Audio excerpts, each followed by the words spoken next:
Talk about birds, part 2.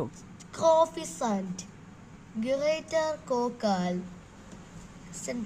synthesis. ചെമ്പോത്ത് കൂടുണ്ടാക്കാൻ തെങ്ങോലയും മറ്റ് ഇലകളും ഉപയോഗിക്കുന്നു. തെങ്ങോല കാണ്ട് ചുള്ളികളും വേരുകളുമെല്ലാം ഉപയോഗിക്കും. പന, തെങ്ങ് തുടങ്ങിയ ഉയരമുള്ള വൃക്ഷങ്ങളുടെ ഓലകൾക്കുള്ളിലും ഉയരമുള്ള പൊന്തക്കാടുകളിലുമാണ് ഈ പക്ഷി കൂടുണ്ടാക്കുന്നത്. നെക്സ്റ്റ്, മഞ്ഞത്തേൻകിളി പർപ്പിൾ റബ്ഡ് സൺബേർഡ് ലെറ്റോകോബ സൈലോനിക്ക. പലതരം തേൻകിളികളെ നമ്മുടെ നാട്ടിൽ കാണാം. കൊക്കൻ തേൻകിളി, കറുപ്പൻ തേൻകിളി, മഞ്ഞത്തേൻകിളി, ചെറുതേൻകിളി എന്നിവയാണ് പ്രധാനപ്പെട്ടവ.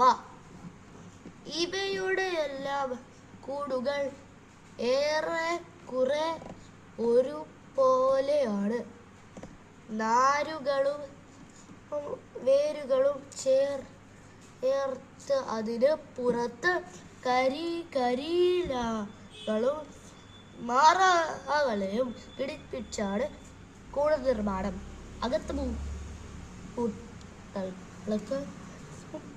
കുഞ്ഞുങ്ങൾക്കും ഇരിക്കാനായി പഞ്ഞിയും മറ്റും ഉപയോഗിച്ച ഒരു മെത്തയും പണിയും. അധികം ഉയരമില്ലാത്ത ചെടികളുടെ കൊമ്പിൻ അറ്റത്താവും കൂടുകൾ കാണപ്പെടുക. ഓക്കെ, നെക്സ്റ്റ്, നാട്ടുതത്ത റോസ് റിംഗ്ഡ് പാരക്കീറ്റ്. ക്രിസ്ത്യകാലൂല ക്രമേണ താത്തകൾ ഡിസംബർ മുതൽ ഏപ്രിൽ വരെയുള്ള മാസങ്ങളിലാണ് കൂടു ഉണ്ടാക്കുന്നത്. ഉയരമുള്ള വൃക്ഷങ്ങളിലെ പോത്തുകളിലാണ് സാധാരണ തത്തകൾ കൂട് പണിയുന്നത്. സൗകര്യപ്രധാനമായ ഒരു മാളം കണ്ടെത്തി അതിൽ മുട്ടയിടുന്ന തത്തകൾ കൂടുതലധികം അലങ്കാരങ്ങളൊന്നും ചെയ്യാറില്ല. Thank you.